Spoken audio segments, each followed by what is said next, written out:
सोनामुखी, हरड़, मुलेठी जैसी अनेक जड़ी बूटियां और हजारों वर्षों का प्राचीन आयुर्वेदिक ज्ञान इस एक बोतल में समाया हुआ है। कायम टैबलेट, आपकी खुशियों का साथी। कभी सत्ता के शिखर पर बैठा राष्ट्रपति आज अमेरिका की संघीय अदालत में एक कैदी है। वेनेजुएला के अपदस्थ राष्ट्रपति निकोलस मादुरो अब दुनिया की सबसे सख्त अदालतों में से एक के सामने है।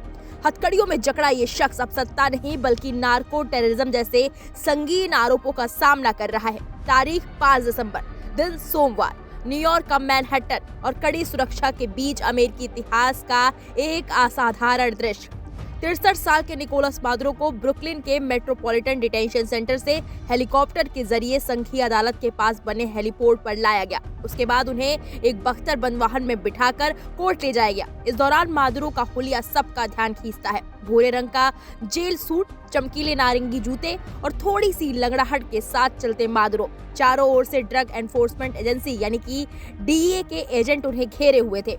मादुरो अकेले नहीं है, उनकी पत्नी सिलिया फ्लोरेस भी हिरासत में है और अमेरिका लाई जा चुकी है। अब सवाल ये है कि मादुरो पर आरोप क्या है। अमेरिका ने निकोलस मादुरो पर बेहद गंभीर आरोप लगाए हैं। इनमें सबसे बड़ा आरोप है नार्को टेररिज्म की साजिश। निकोलस मादुरो पर अमेरिका ने नार्को टेररिज्म की साजिश, कोकीन आयात की साजिश, मशीन गन और विनाशकारी हथियार रखने की साजिश और ऐसे हथियारों का कब्जा करने का आरोप लगाया है। अभियोजकों का दावा है कि मादुरो ने 25 सालों से सत्ता का दुरुपयोग कर सिनालोआ, कार्टेल और ट्रेन डी अरागुआ जैसे गिरोहों को संरक्षण दिया। रिश्वत लेकर तस्करों को राजनयिक पासपोर्ट भेजना, ड्रग मनी ट्रांसफर के लिए सरकारी सुविधाएं देना और विरोधियों के अपहरण, हत्या के आदेश देना जैसे गंभीर इल्जाम हैं।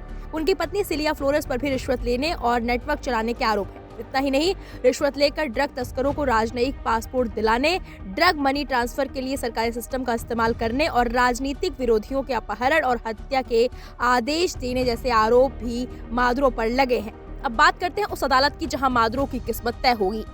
निकोलस मादुरो का केस न्यूयॉर्क के साउदर्न डिस्ट्रिक्ट की संघीय अदालत में चल रहा है। इस हाई प्रोफाइल मामले की सुनवाई कर रहे हैं जज एल्विन के हेलरस्टीन। जज हेलरस्टीन अमेरिका के सबसे अनुभवी न्यायाधीशों में गिने जाते हैं। उन्हें 1998 में राष्ट्रपति बिल क्लिंटन ने नियुक्त किया था और 2011 से वो वरिष्ठ न्यायाधीश हैं। आतंकवाद और राष्ट्रीय सुरक्षा से जुड़े कई बड़े मामलों की सुनवाई का अनुभव जज हेलरस्टीन के पास है।